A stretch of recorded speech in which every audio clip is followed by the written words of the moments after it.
ছোট্ট সেই দিনের কথাই আর সেই দুরন্ত বিকেলের দুরন্ত সকালের কথাই মনে পড়ছে এই ঘাসকে দেখে। ঘাসের কথা কি মনে পড়ে? এই দুবলা ঘাসের কথা।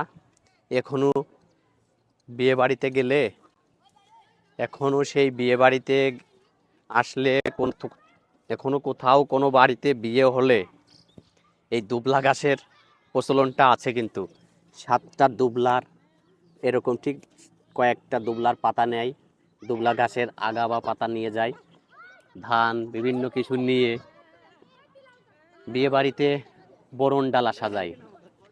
এই দুবলা ঘাসটা যেমন ছাগল বা গরুদের জন্য প্রিয়, ঠিক তেমনি মানুষের অনেক উপকারে এই দুবলা ঘাস আছে।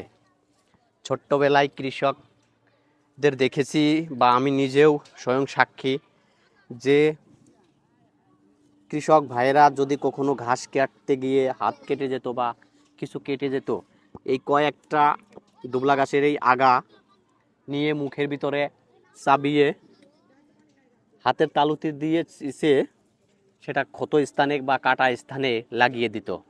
আর সেই দুবলা ঘাসটা দেওয়ার কারণে রক্ত পড়া বন্ধ হয়ে যেত এবং ক্ষত স্থানটি দ্রুত সেরে যেত। কথাটা কৃষক ভাই বোনেদের কাছে হয়তো খুবই প্রিয় লাগবে। যারা কৃষি কাজ করছেন মাঠে ঘাটে, তারা জানেন এই দুবলা ঘাসের উপকারিতা কতটা প্রিয়।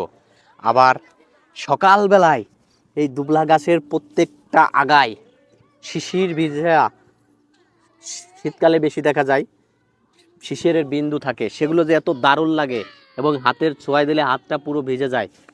প্রত্যেকটা শিশির ভিজায় যেন সূর্যের আলোর মতন ঝিকিমিকি একদম তারার মতন দেখা যায়। অনেক কবিতায় অনেক কবি অনেকভাবে বলেছে, এই দুবলা ঘাসের বর্ণনা দিয়েছেন, দুবলা ঘাসের গুণাগুণের কথা বলেছেন।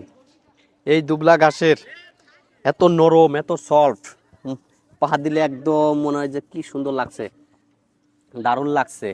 এবং এই দুবলা ঘাসের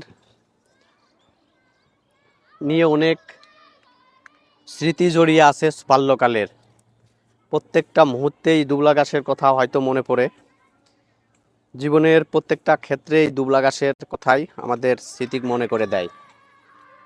প্রত্যেকটা বিয়ে বাড়িতে এখনো বরণ ডালায় সাজানো হয় দুবলা ঘাসের আগা, নববধূর জন্য সাজানো হয় বরণ ডালা। আবার এই বরণ ডালায় সাজানোর জন্যই